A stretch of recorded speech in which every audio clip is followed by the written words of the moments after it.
everyone! Ngayon po ay magpupuruning na ako ng aming tanim na ampalaya. Kailangan po ang pagpupuruning para po mas tumaba yung ating puno ng ampalaya, mas humaba ang buhay niya, mas maging malusog niya siya at dumami po ang bunga. So ganito po kami pag nagpupuruning.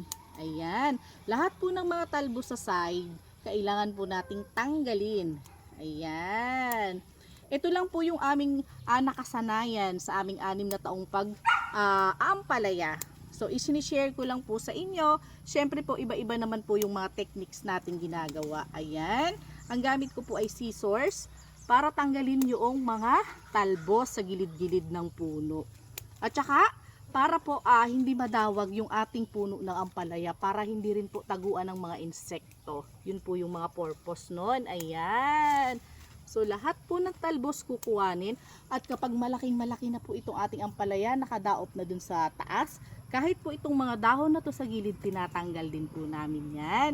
So, sana po may natutunan kayo kahit kaunti. Thank you for watching. Bye!